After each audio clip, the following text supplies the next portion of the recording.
Very rarely people have natural skills in this area, but the majority find this really difficult. So, who are we communicating with? So, we might be just communicating with other members of the team and within the office. You can be pretty casual then. Bob, have you forgotten about the manhole cover? Because I noticed there isn't one, blah, blah, blah. And, you know, you can be quite friendly. If you're talking to maybe the structure engineer, you might be a tad more careful. You know, Bill, we've got a situation here where your beam is so deep we can't, you know, get the window in. Can you please look at this and see if you could use a heavier gauge steel or something? You would be maybe a little bit more precise and not quite so friendly, because he might come back and say, well, actually, Peter, you know, that beam's been like that for the last 6 months, and you're only just telling me now it's just about to go on site. You should have told me, you know, so you might start to sort of fall out a little bit about it, so it's worth starting off a little bit professionally. The next lot are clients and their representatives.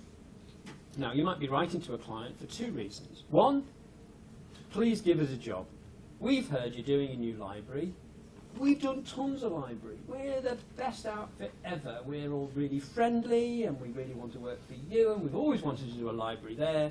Can we please be considered? So it's a pretty please letter. We think you're great. We're brilliant. Give us a job. Okay? That's one type of letter. It might be a letter to a client saying, it's come to our attention that fee account number 4 is still being unpaid after 2 months. We'd be very grateful if you could check this and let us know if there are any problems. So you're going to draw their attention to the fact that your thing is well overdue, but you're going to be polite, because it might be just a genuine mistake. And by the way, you're going to ask them, are there any problems? Because before you have a big barney about the fact that they haven't paid you, if somebody in the office has dropped an almighty clanger, and the reason they aren't paying you is because, you know, you can't get through the door without banging your head, well, it'd be best you knew that, so that when you start haggling over money, you realise actually there is a bit of a problem in the past. Other consultants, sorry, I realised that I didn't realise I got that down there. So other consultants, you might want to be just a little bit more reserved than you would be chatting to members of your own office team. External agencies, so now we're talking about the local authority planners, we're talking about the building regulations, we might be talking about the fire officer. Now we need to be really careful, because this stuff can come home to bite you. If you put things in writing to somebody like that, it's in what's called the public domain. So this is now either on a big website, or it's on the planning portal, whatever. It's there forever, and if you've just sort of slagged them off or made some claim that you can't possibly honour, well then it's going to be there forever, and you're going to look pretty stupid. So you're going to be really, really careful, because this information is now going outside into the ether. The contractor. You would always be very careful in dealing with your contractor. Inevitably, in the real world of emails, etc., it will be, dear Bob, blah, blah, blah, blah, blah. You know, we're not going to have a dear sirs situation unless you really have fallen out. But remember that these documents can come home to bite you, can be used against you later on. You can inadvertently ask for something which has just cost £50,000 and the client hasn't authorised it. So you're going to be really, really careful in your communications with the contractor, even if it's about a friendly matter. Now, when it becomes an unfriendly matter, if the contractor is 4 weeks late and is claiming £50,000 in extras because of loads of things you've done, and the client is getting very cross, well then, you may well be reverting to the Dear Sirs letter. You may be writing it as a letter on headed note paper. You may then make a PDF of it, and you might send it as an attachment, because it could well become a legal document in the future. So you start then working your way up the formality of the situation and being very careful. Specialist subcontractors. So we might be talking about, I'm trying to think of an example. If we think about frameless glazing, if you think about where the Apple store used to be down in Liverpool 1, you've got like 2-story high shop front, and the only thing that holds it from being blown over is a glass fin or two, and so it's a very, very specialist bit of work. Now, if you're doing that Apple store, you might want a meeting with this guy, and you might want to get his advice on how on earth you do those glass fins and how you connect everything together. Now, if he is working for the contractor, then you are not going to meet him on your own. You're going to meet him only when the contractor is there to act as a chaperone. So that if you agree, okay, so we're going to have 6 brackets, they're going to be like this, the fin is going to be 1 metre deep, and you're going to have 3 of them, the contractor is in on it.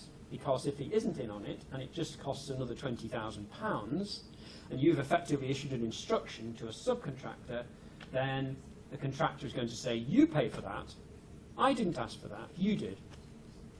But if you'd involve the contractor, and they're in on it, then they can either object and say, whoa, just a minute, when we tendered this job, we only thought there was 1 fin and only 2 brackets. Now it's doubled, you need to be aware this is going to cost you more money, and you can have a chat. At least you can warn the client it's going to be more money. So dealing with specialist subcontractors is best done via the contractor.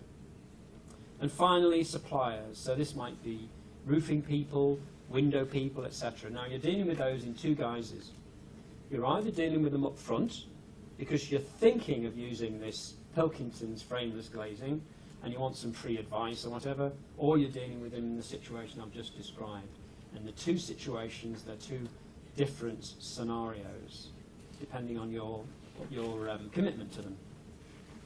So you can see there's lots of people we have to communicate with, and we have to communicate with them at all sorts of different levels. And as you'll discover in a future lecture, when you go down to a building site, which if it's a traditionally procured project, you might well do each week, and you're wandering along, and you see a bricklayer doing a certain thing which you think is wrong, you do not wander over to him and say, hey, you, stop doing that, it's meant to be this way. You have no authority to do that. You have to toddle along, get the site manager, drag him back, stand in front of the bricklayer and say, it seems to me that bricklayer hasn't got the fin we showed at the back, which provides stability. Can you explain that to him?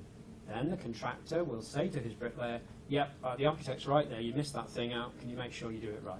Okay, because you don't have authority to talk to the bricklayer direct. And if they was stupid enough to act on your instructions, then, and there's a cost later, that's going to come back to you. Okay. Oops. What's that? Yeah, so there you are in the middle. That's the point of that slide. You are there. Obviously, you're communicating with the client. We've talked about that a lot. You're also trying to communicate with the consultant, the engineer, and quite often the contractor. So you're there in the middle. And the way you manage this is really, really important. And making sure that everybody who needs to know knows is also important, but also not necessarily copying everything to everybody, because that may be inappropriate. So the point I've been making in these previous statements is that the spirit of these communications would change between topic, the formality, and the people you're talking to. So the topic, if it's a planning issue, you know, you're going to talk pretty formally. If it's a new job, you're going to be saying, pretty please, blah, blah, blah. If it's a contractual matter, you're going to be very formal. If it's another consultant, you might be much more friendly, but still careful. So in terms of the formality, if it's really the shit's hit the fan, it's dear sir. If it's a new client, you might be quite proper. You might say, you know, dear blah, blah, blah, as opposed to hi or whatever. People still do that sort of thing. And you might finish off with yours sincerely, yours faithfully. And then the people you're dealing with. Obviously, if it's a client, you are always wanting to stay in with the client. You want to be their friend. You want to keep in their good books. So all your letters to them have to be either pretty please or could you possibly, or we've noticed this, could you have a look into it? If you're dealing with local authority, then they want to be pretty formal. If you're dealing with the contractor, you're always wondering what's going to happen next and making sure that the communications you sent don't come home to bite you, so that you get them checked and double checked. And then if it's a fellow consultant, you can be a bit more friendly. So you're going to think about who's the recipient, and we've talked about these different people. We're going to think about the subject. Is it technical? Is it to do with appointment? Is it contractual? And then what's the purpose? And this is important to think about. It's easy not to think carefully. Are you giving a direction, i.e. build the wall 2 meters high? Are you requesting information? Could you check how deep that manhole is at the far end of the site? Or is it inquisitorial? Could you please tell me why you're 2 weeks late? Can you please provide evidence for the reasons for this delay if you want an extension of time? So there are different reasons why you'll be communicating, and it's quite often important that you're very clear with that. And sometimes you might need an intro, then the key bits, then a summary. So we've talked about the style. We've talked about the terminology. So if you're dealing with contractual matters, the very business of having a capital letter or a full stop or parentheses can become really, really important. And when you get into contractual matters, these things become really critical, and you have to be very careful. And then, of course, the means. Well, everything's electronic nowadays, but what happens with big projects, and even smaller projects, is they have a kind of Dropbox scenario, much more sophisticated than a Dropbox, where all of this stuff is held. And do I come on to this? Let me just check. No. So in this electronic world, is the people are sending stuff in. Then it's sitting there. Only certain people can access that information. When they've accessed it, you need to say, I have accessed it. And then there's various layers of why are you looking at it. You might be looking at it for information. You might be looking at it because it requires your approval, or you might be looking at it because it requires your comment. And there's a great thing where you have to tick boxes and you can track who's doing what to whom. And this is very important with big teams, that, and particularly contractor-led teams, that you have this intranet system where everybody can see everything that's going on, but there's then a hierarchy of access. I'm only telling you that for the good of your souls. That doesn't appear in the exam or anything like that. Right, the last thing we're doing, yes, the last thing, is meetings. Now, many of you will have had the misfortune to serve on committees, I don't know, representatives and whatever, blah, blah, blah, and you know what a pain in the neck notes of meetings are, and you have to read them and then agree them, blah, blah, blah. Now, but some of you haven't. And so when we're dealing with certain lay groups of clients, you find actually people haven't worked on a committee before and they don't understand how the system works. And so I'm going to assume you know nothing, so forgive me if I really am teaching you to suck eggs here. But, and this is important, every meeting needs an agenda. I've got to go to a meeting next week about certain issues to do with the building that we all use with some of the people from the Estates Department. I've been asked to attend as a representative of MArch. I want to know, why am I spending an hour going to a meeting? What's the meeting about? What are we trying to get out of it? That thing is an agenda. And so it is with you. If you're doing any teamwork, you very often would sit down and you'd try and write a little agenda of what you're wanting to do. Every meeting needs an agenda, and it's good practice to send that agenda before the meeting. So if I'm meeting with a head of music at a school where we're doing a new music department, and I expect to have a meeting with her at 3 o'clock on a Friday afternoon, it's completely unfair of me to turn up and bombard her with half a dozen questions about how she runs her school and how many instruments she's got and what group sizes she teaches in. I will send her a little agenda a few days before. Dear Jenny, this is the sort of stuff we're going to be covering in our meeting. Can you have a look at it? It also means that if she's going to bring another member of staff, they can have a little chat. So every meeting has an agenda, but trust me, in the world of the university and the world of work, people often ignore this, and you get bounced into going to a meeting and you go, whoa, God, I didn't know it was going to be about that. Well, I haven't come prepared, I don't know. If you just told me, I could have checked. So bear that in mind. Every meeting has an agenda, and every agenda should be submitted before the meeting. The bones of every meeting is, who's there? The attendees. List them. Who's not there? Like today, we've got various people who are off on a trip, and they have actually sent me little emails saying, sorry, I can't come, blah, blah, blah. That's fine. That's sending your apologies. So you're going to list who isn't there but has told you before they weren't going to come. You may well have had a meeting before, so this might be meeting number 3. So what you're going to do is you're going to look at meeting number 2, and you're going to say, right, so what were the actions for meeting number 2? You know, has Jenny done that? Has the architect done that? Has the client done that? Let's just check and make sure they've all been done. So that is matters arising, and have they been dealt with? Then you might have reports. Now, in the case of a meeting, if I'm meeting with the client, or if I'm meeting with that head teacher where we're doing the school thing, I might say, okay, head teacher, we're currently about a month away from submitting for planning. We've got all the information I needed from all your heads of department. It was extremely useful. I don't really need anything more now. We're working towards doing our scheme design proposals. So that might be my report as a little snapshot. Then there's going to be discussions. There'll be a number of items you want to discuss which are on the agenda, and you're going to discuss each one of them, and they will have outcomes, and you're going to record those. And the outcomes may well have actions. So if the action is Jenny is to check where all the fire escape doors are and that they've all got the right labelling on, then that will be down as an action, and by the time you meet next time, we'll check whether Jenny has done that. Then, inevitably, there'll be things that you forgot to put on the list or have cropped up over the last month, and these are things called any other business. So things that people think need to be discussed are important.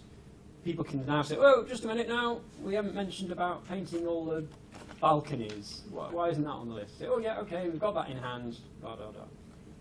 And then the date of next meeting. So that is by and large how every meeting is organised. For the library project I mentioned in the very first lecture, we had a whole raft of different meetings. So just to give you an idea, we had important presentations to the governing body, of which we probably had 3, where we had to present our proposals to the governing body to get them to sign them off. We had weekly meetings with the representative of the estates department, that person who was the sort of go-between between us and all the stakeholders. We had monthly design team meetings where we had the architect, the structural engineer, the services engineer, the landscape architect, the quantity surveyor. We had them all around a table, and each month we'd touch base, make sure where everybody was up to, had anybody got any problems, or were we all roughly on programme. We would have had at least 2 meetings with the local authority, and we'll come on to this in a future meeting, but we would have had a thing called a pre-application meeting, and then we might have had another meeting just to check that everything's going smoothly and no one's going to have any big objections. In fact, we had a meeting with planning and the highways department on that job. We might have meetings with suppliers. On the job that you saw, it had that funny tube between the old and the new, and that was made of a product called Prodema. And this product, which is like a sort of resin-based plywood, we had meetings with that company to find out how it was fixed and how tightly we could bend it into a drum shape. So we had meetings with suppliers. And we obviously, once the job got going, we had a big meeting with the contractor, which is called a kick-off meeting or a pre-start meeting. And then we had meetings every month to find out how things were going. And the next example is, and this is sort of important really, is how does a site meeting thing work? So now things are almost the same, but not quite. We've got the attendees and the apologies, which you had before. We're going to go through the previous minutes to make sure that everything that was said on the previous site progress meeting minutes has been dealt with. And if I'm running the job, then I also go through all my site visit notes. So I might visit sites every week. So So there might have been 4 of those since the last meeting. I will put little actions in those site visit notes, and I will plod through those to make sure everybody's done everything I asked for. Then we can all breathe a sigh of relief, because either everything's been done or we know exactly what hasn't been done. We then carry on to, I changed this, I'm having to read it. Yeah, so then we go through matters rising. Then we've got a progress report. Now this is where the contractor says, okay, I finished all the slabs, I've got my brickwork up to DPC level, I've got all my drains in, and I'm just about to start with my superstructure work, and steel work's expected next week. That's a progress statement. And then he'll say, and I'm about 3 days behind program. And the reason for that is it's been freezing cold weather for 3 days, or somebody's let me down, or it's just the way it is. I hold my hands up, we'll catch up. So he will say where he's up to and if he's on program. There then might be design information he's waiting for, or she. So they might say, so listen, because we're just starting on the superstructure stuff now, do you know, I haven't even had your window schedule yet. I need that, because I need to get that stuff ordered. I need to know all the sizes, and quite frankly, I should have had it last week. So can you please give me that? So he will have given you an information requirement schedule sooner, but now he's going to flag up if there are any particular problems. Or he might say, when we actually did that digging out, actually what we've got is a retaining wall situation here because the earth is higher than we expected. So I need a little detail now of how you're going to do a damp-proof membrane to stop any dampness. So he might ask for questions about things that he hadn't expected. Health and safety will always crop up. It will always crop up on both site progress meeting minutes and also on design team meeting minutes, because it's an item you must always be considering. And that might be things that have happened over the last month, or it might be things that are going to happen that are important. Then we've got any other business, so all the things that maybe people haven't thought of, and then date of next meeting. So you can see that process and how important it is to get that report, because at the end of the job, when the job finishes 4 weeks late, and the client's very cross, why didn't anybody tell me this? Well, now what you can do is you can go back through all the site meetings. You might have had 10. You might have been on site for 10 months or 11 months. You can go back through them. And in number 3, he said he was 3 days late. In site meeting number 4, he said he was a week and a half late. In site number 5, he said he was 2 weeks late. What did you do? What questions did you ask? Did you ask him to justify the situation? But they're a brilliant snapshot of what was going on at each stage, and it also can be self-critical, because what action did you take as the architect? So these things are a brilliant record for future reference. Okay, summary. I'll make sure I've got the same thing on my sheet as you've got there. Do I fiddle with these things? Yeah. So we now know that clients take many forms and have to be managed, which just seems odd. You would think that it would be the client who was calling the shots. It's dead organised, and all you've got to do is do what you're told and keep your nose clean. You will hear from our various contributors throughout the 12 weeks, and we've got 2 or 3 architects coming. One from the biggest practice in Liverpool, another who's a much smaller practice, and they will tell you how tricky it is managing clients and how you have to do that in a very diplomatic but a very firm way. Stakeholders are important, which you already sort of know that from some of the design projects you've done here at college, but they become even more important as you get into real life, and you ignore them at your peril. You could produce something which is simply unworkable because you never ask the right people at the right time. Communication is critical, and you need to get buy-in. So, as you have those communications, and you discuss things, and then you do your little minutes, sets of minutes of meetings, that will demonstrate that at this point in time, the governing body agreed that the library would be all free flow on the ground floor, cellular at the first floor, and we'd have a linky thing like that. And they all agreed that. That's called buy-in. And it's really important that you have that snapshot. And you remember I said to you in the first lecture, what's very frustrating for you is at a crit, when people tell you to do one thing or make recommendations, and then next thing you know, You've done all those things and then they change their mind. Well, actually, in the world of clients, you can actually be cleverer than that. You can kind of stitch people up. Whoa, just a minute now. We've done it this way because you agreed it last time. If you want us to change it all, we will do. That's going to cost you money because I'm going to have to get extra staff in to do it. A professional form of engagement protects you and your client, and ideally you're going to just revert to the RIBA agreement. Now, I'm not going to bore you with what that is. If you're really interested, they've got them in the library, but I wouldn't say this is particularly important. Trust me, it's a user-friendly legal document. Communication is really important, and it's something which architects do get good at if they're going to be successful. It's something that has to be learned, and it is tricky in your early years, and I would say be cautious. On the one hand, you're wanting to prove that you can sort of do things, independently, and you don't need to be told all the time. On the other hand, anything that goes out of the office to another consultant, to the planning authority, or to the client wants to be checked in your early years or in your early months so that the office is bought into it. And you shouldn't be embarrassed about that. People will not criticise you for being cautious, or they will encourage you to be more independent if they feel you have the maturity to deal with it.